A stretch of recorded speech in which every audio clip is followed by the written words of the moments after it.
Hamitakiapi, Tayan Wachayanke. Nawa Akidaru, Tarachixtihu, Daraku Tiri. Hello, relatives. It is good to see you. 2024 is a year of milestones. 150 years ago, Colorado College was founded in 1874. 100 years ago, 1924, the U.S. granted citizenship to American Indians and Alaska Natives. 50 years ago, 1974, CC formed a Women's Commission to represent women's rights and interests. And we know long before explorers ever stepped foot in this area, humans already lived here.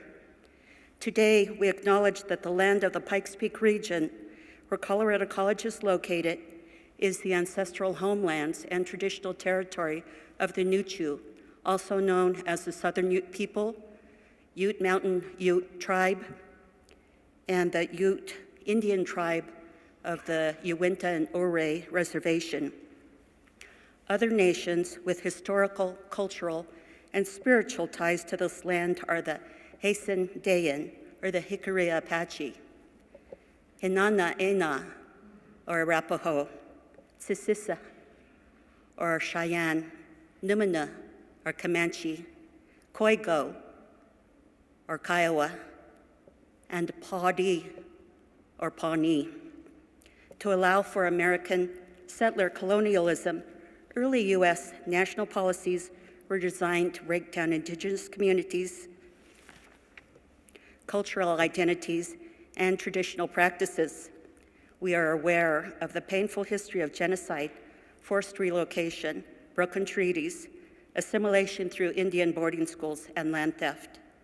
Despite historical and contemporary struggles, Native American people have endured, adapting and contributing to shape the world around us while embracing our languages, our spirituality, our culture, and sovereignty.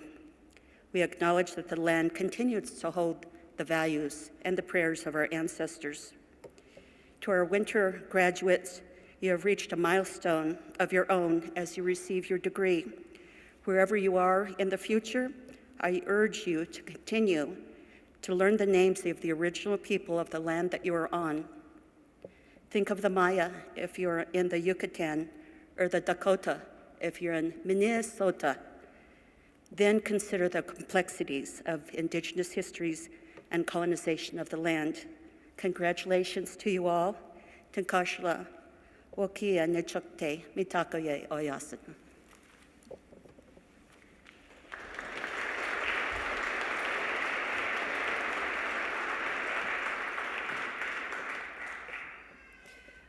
Present to the privilege and gift that it is and has been to live, study, and love and work on this land, we further ground ourselves into this moment hearing these words. We have come full circle, connecting a beginning and ending, embracing past and future, and for a moment, a mindful moment, we hold this amazing time and space in its perfection, honoring you, graduates of 2024, on this winter day. As this moment opens to what is unfolding in our lives with unimaginable possibilities, relief and joy moves through us as we deliberately celebrate the cultivation of mind and heart, confidence and resilience, growth. These past few years, which graduates, you have navigated with courage and integrity. Holding our many emotions with gentleness, we pause in community, present to the teachings and wisdom figures that have nurtured us, to all that we hold as sacred for bringing us to this time and space. In this moment, all is well. May it be so. You may be seated.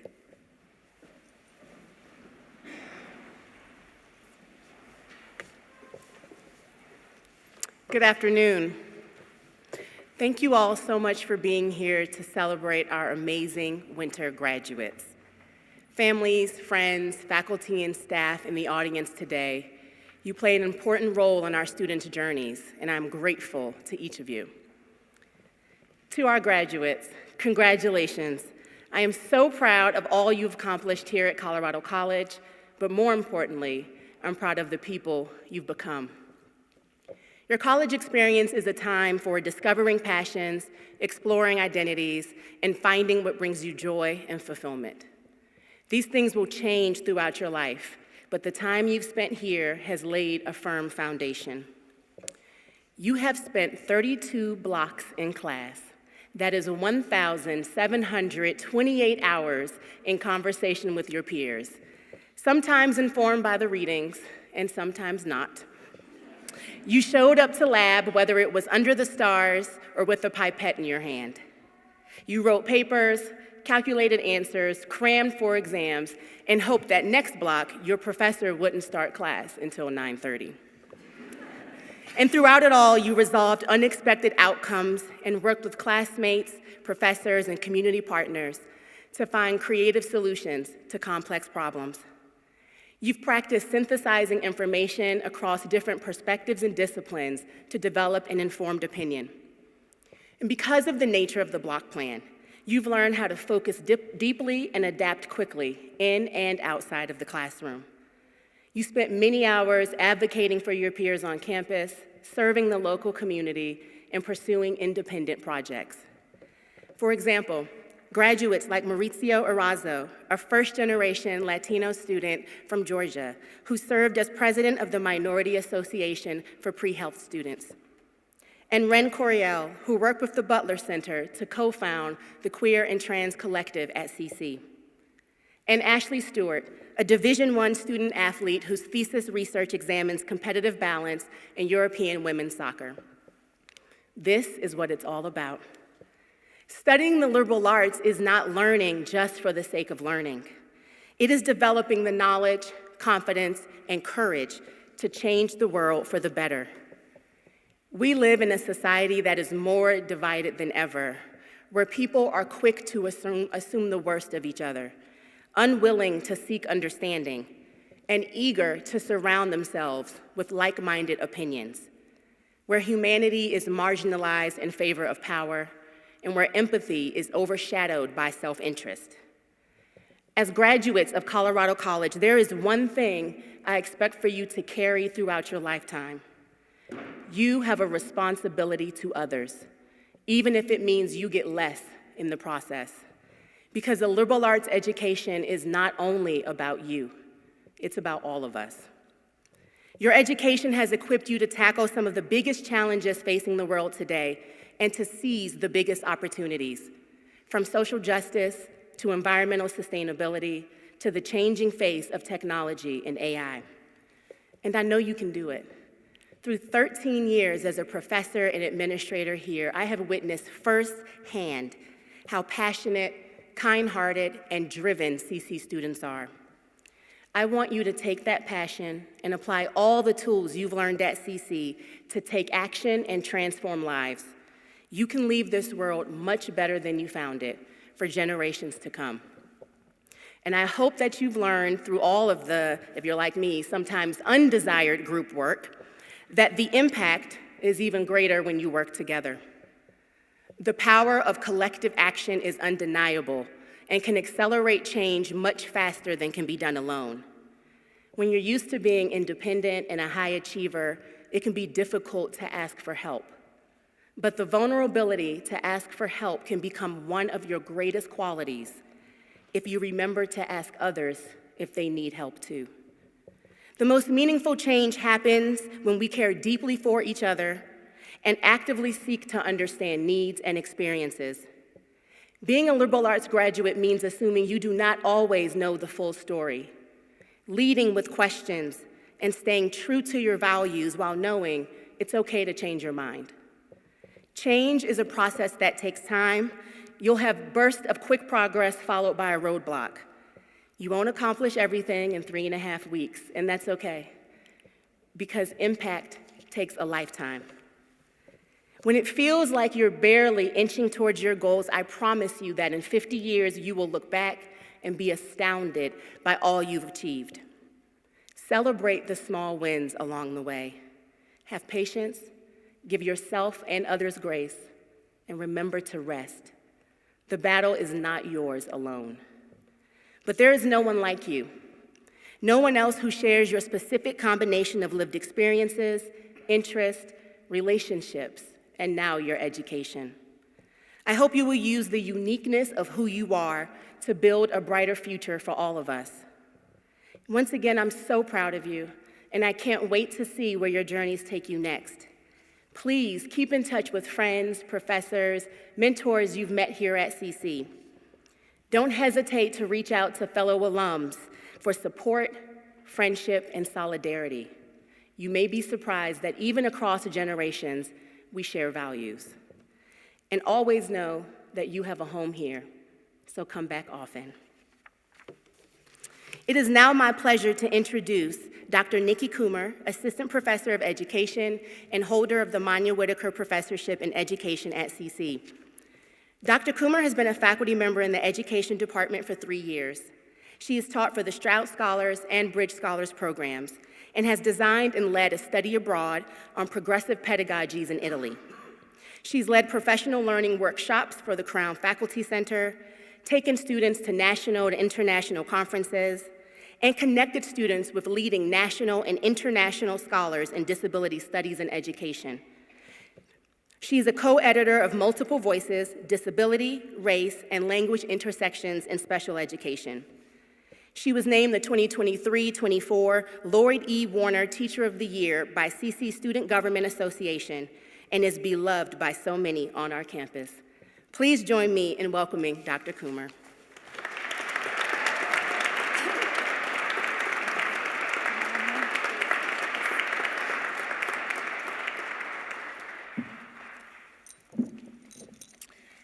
Good afternoon, distinguished faculty, proud families, friends, and most importantly, the exceptional members of the class of Winter 2025.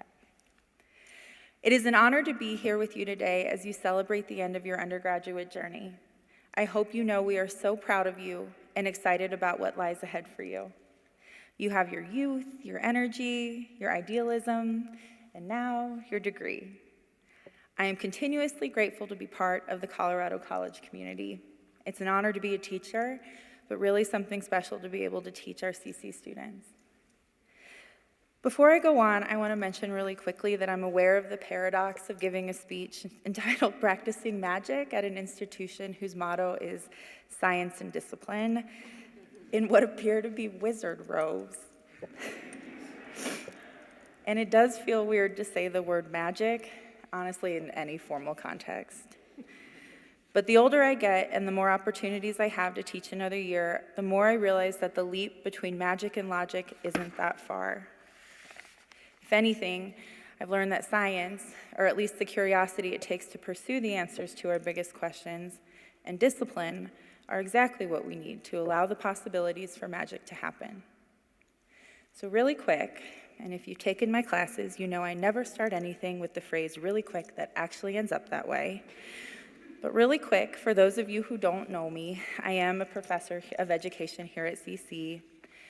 Before I became a professor, though, and before I went back for my PhD, I taught special education for 10 years in mostly urban settings. I taught children who had been labeled as having emotional and behavioral disorders. The kids I worked with had a repertoire of negative experiences in school and often histories of engaging in aggressive behaviors. They had few, if any, long-term friends, and often they hated coming to school. In the field of special education, there's an accepted and evidence-based approach to teaching kids with emotional and behavioral disorders. In research, a lot of it relies on principles of behavior modification. And in practice, that research is often mixed with teacher disposition and, for better or for worse, a heavy helping of folk wisdom. Developmental and cultural psychology teach us that children are always making meaning of their lived experiences. For the good or the bad, they are making meaning of their worlds. The kids I was teaching were learning to see the world, even if it had been cruel to them, as a place of possibility. It's lofty, the idea that we have a window of time with young children to ensure the world becomes and stays somewhere they can be curious in. Rooted in principles of psychology and child development, that belief still requires an idealism and maybe even a little mysticism, to believe that we have a special and essential opportunity to be the people who can make the world safe, even if it's just at school. I don't mean to oversimplify or get a little woo-woo on you, although that's just me, to be honest. But when you're looking at what seems like an impossible situation, being willing and sometimes stubborn enough to take the necessary time and energy to find ways to make school somewhere kids actually want to be requires a stubborn and willful optimism that if you keep taking the next step, something good will happen. For me, that meant finding ways for kids to experience authentic and hopefully positive relationships with both other kids and teachers. And listen, if you talk to anybody in education policy, this is going to sound like an aphorism or maybe even a cliche. Yes, of course, we know that kids need meaningful relationships to do well in school. We have enough research in learning sciences to understand that kids learn best when they feel safe and connected to both the content and their teacher. It feels like common sense. But let me tell you how hard that is to actually achieve when you yourself are the teacher and also a full human who not only makes mistakes, but is also somebody who maybe gets a little overly excited about things or maybe frustrated, and in my case, sometimes a little sad. So I have a quick story. I had a lot of really special, memorable students from when I taught elementary school, but one of them always stands out to me. Her name was Amanda. Amanda came to me as a second grader straight from what we called at the time a self-contained classroom in our district's early childhood center. One of her primary behaviors as a 7-year-old was running away from her teachers while yelling swear words at them. It's kind of funny to remember now, but it was really concerning at the time. At barely 4 feet and maybe 50 pounds soaking wet, she showed up and showed out in second grade, ready to fight anyone who got in her way. Amanda was happy enough to work on reading and math interventions one-on-one, but I really wanted to try to make sure she had meaningful friendships at school. We slowly worked with her on making friends with some of the more pro-social kids in her class. Again, back to science, research on pro-social behavior shows us that in order to increase pro-social behaviors in kids, they have to have more and more interactions with kids who are already adept at it. With a very surface-level understanding of this, I wrote a small grant for a Nintendo Wii for my classroom. I didn't get it, but our school psychologist awarded my efforts and maybe took a little pity on me and secured one for our classroom. It was a really simple intervention. Rather than send Amanda to recess, where she would either sit by herself or get into trouble, Amanda would pick a couple kids to bring to my classroom to play the Wii. This let me listen to her interactions, help her course correct when necessary, and allowed her to build small but meaningful emotional blueprints with a couple of classmates at first, and then more and more as kids started asking her to pick them to come play the Wii at recess. That little social boost, plus some counseling, some reading and math intervention, and some really phenomenal general education teachers, and Amanda began spending more and more time in her general education classroom. By the 4th grade, she was only coming to my classroom every now and then, just to say hi or check in. During one of those times, I had just gone through what I thought was the most devastating breakup of my life. At the advice of my principal, I would take time to just sit at my desk and be sad for a couple of minutes before pulling it together and going back to teaching. In retrospect, he probably meant just taking like a quiet moment while I didn't have kids in the room, but at the time I interpreted it as a license to just like weep at my desk in solitude. It was during one of these moments when Amanda unexpectedly walked into my classroom and saw me crying. She approached me, put her hand on my shoulder, asked me why I was crying. Not totally sure how much to divulge, I told her that my partner and I had broken up, and I was sad for now, but it was normal and okay, and crying a little bit just really helped. She gave me a hug, she went on with her day, and that's really all I remember about that encounter. But about a year later, I was crying at work again, but this time for a very different reason. As a special ed teacher, you usually have your students for more than 1 year. And so by the time my 6th graders were graduating, a lot of times I had them since 2nd grade. I was very weepy and proud as we approached 6th grade graduation. And after a good cry at one of these events, I went to Amanda's classroom to check on her. I knelt by her desk to take a look at what she was working on. I'll never forget how gently Amanda, the kid who would run away from us yelling obscenities, looked at me. She could tell I had been crying, exhibiting an exceptional empathy, not only for her, but really for any 10-year-old. Amanda put her sweet little hand on my shoulder and looked into my eyes. Then, as her little face gazed into mine, she sighed heavily as she said, "Great. Who broke up with you now?"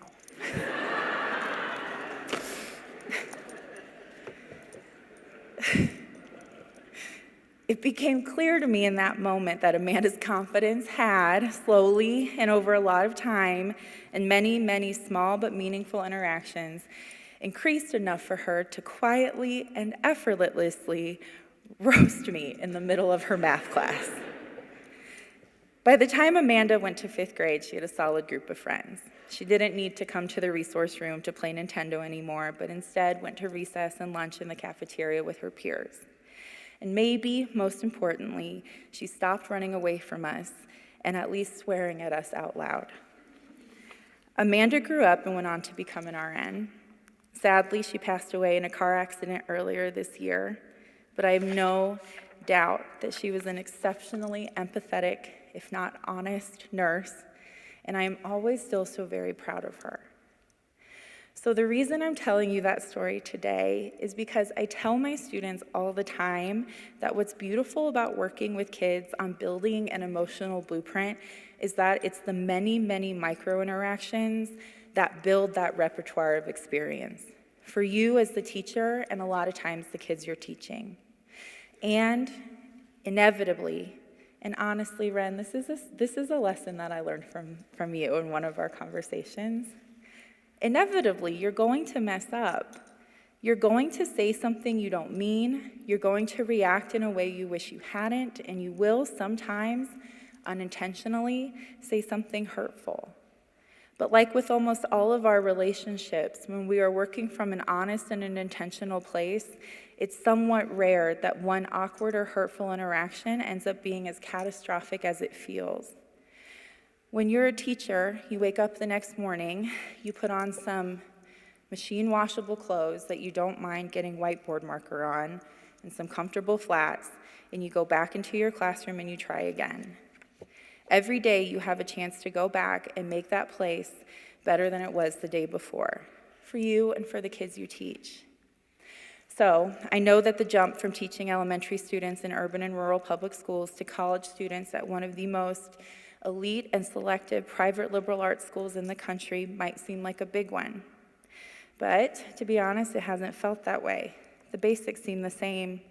When you give students the opportunity to see themselves in your classes, when you are authentically invested in your lives, they have the chance to be curious and the courage to pursue those curiosities. And that is what I have found at CC every day. Not just for me, that I get to wake up every day on the block plan and see the students I saw the day before. But, and I think this is really even more magical, it's what I find in everyone around me, especially our students. I think the important thing about being a part of a community is that even if you love it and even if you don't, you push to make it better for yourself, for those around you, and for those after you. And there's no question to me that the passion and curiosity that our students hold in their pursuit of a just and equitable world is contagious.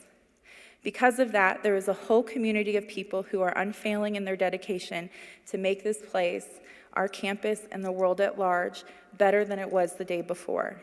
Student-led initiatives to study such topics as environmental justice and global environmental education programs, ratiolinguistics in local high school classrooms, refugee education in international contexts, the role of Catholicism across Irish schools, and Black diaspora through food and dance in Latin America are just some of the research projects that I have seen CC students design, pursue, and lead. And with that, I want to leave our graduates with just a little advice. Somehow, through the repetition of practice, something special happens. And I guess it makes sense. With enough exposure, Amanda's interactions were going to become more and more predictable, and she was hopefully bound for success anyway. But watching what that meant to her, watching her play and learn and grow in just the tiny moments of every day, was maybe predictable, but it was also beautiful. There was something unexplainable and immeasurable about how her sense-making of the world shifted so that she wasn't afraid of it anymore. And I know it doesn't always feel like it, but it really is within the intentionality of even our smallest actions and interactions that meaning is built, and it's where we make room for that kind of magic. Over time, you'll find that exceptional things are happening every day because you are making the small choices to make them happen. As you move forward from this place, I thank you for making it better through your voice, through your research, through your service, your commitment to the environment, the support you've provided your friends and your classmates, the time that you've spent in student athletics and student life, and the many ways you have chosen to take both small and big steps to push CC to be, as one of my former students said, deeply good. And before you go, I'll leave you with a quote from Blaise Pascal, a 17th century French mathematician and philosopher. He said, "The heart has its reasons, which reasons know not of." So as you move forward and continue to make a difference in the spaces you occupy, know that it is the accumulation of the small steps you take that build into the life you have. It's the magic of practice. Sometimes it's going to feel logical and make sense, and sometimes it requires a little bit of a leap of faith, and a lot of times it'll be both. But I'm telling you, we have seen what you're capable of. We are so proud to call you alumni, and we're excited to follow your journeys into your futures. Thank you.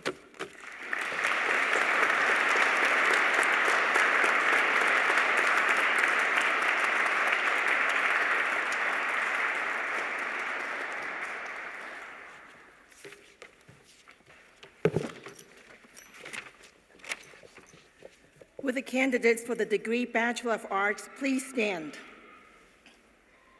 Madam President, I have the honor to present the candidates for the degree Bachelor of Arts. By action of the faculty, the Board of Trustees concurring, and by virtue of the authority vested in me, I confer upon you the degree Bachelor of Arts and admit you to all rights, privileges, and responsibilities pertaining to this degree. As a token of your accomplishments, I present your diploma. Will the candidates please present themselves to receive the diplomas?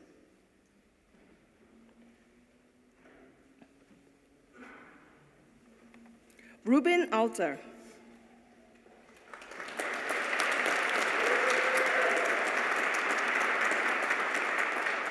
Anna Helene Amaka.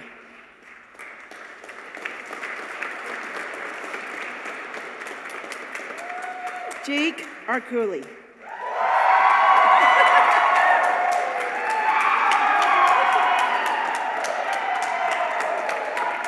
Lily Bauer.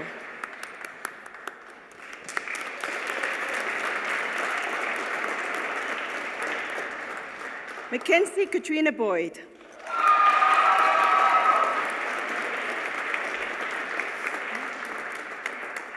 Anna Brief.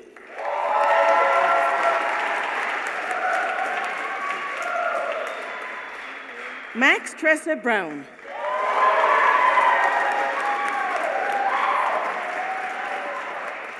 Elora Catherine Carter.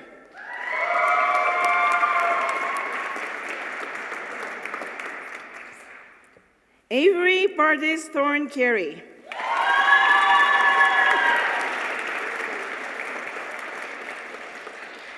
Ren Coriel.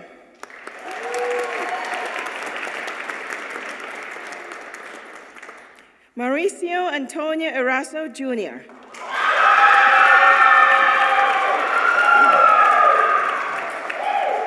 Inman Fogler.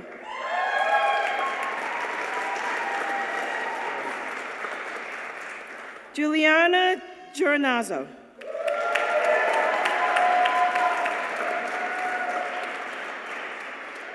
Henry Howe.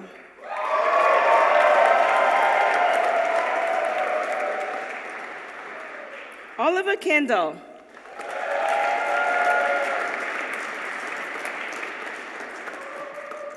Natalie Marie Logue.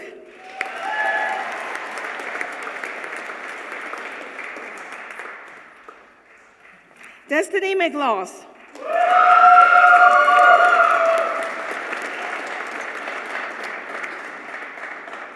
Isabella Mesa.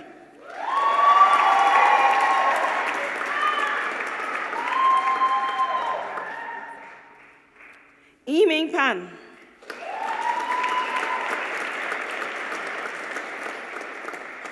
Destiny Pena.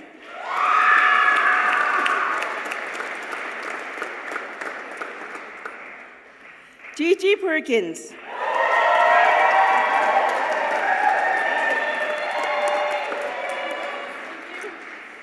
Magnur Rehman.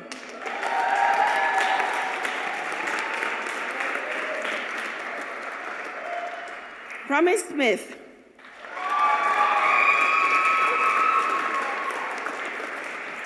Olivia Spencer.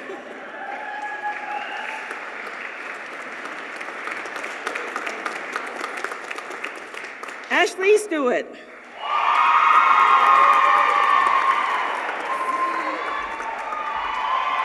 Ariana Villegas.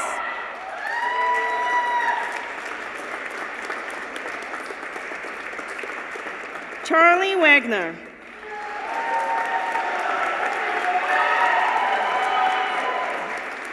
Iverson Wang.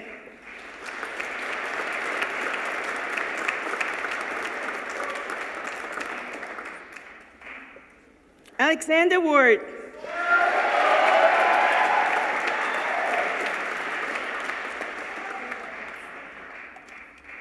Noah Whitaker.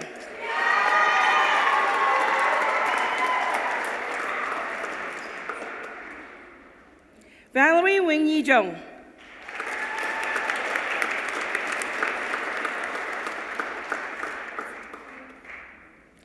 Finally, Hong Li Zheng.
Graduates, as you leave this place, may you be intentional in how you cultivate hope as a discipline the daily radical choice through your words and actions, embodying the work of what is life-giving and just, and in doing so, the best of your CC education. May you go now in peace, and may your inner light shine bright this winter day, guiding your path forward from here. May it be so.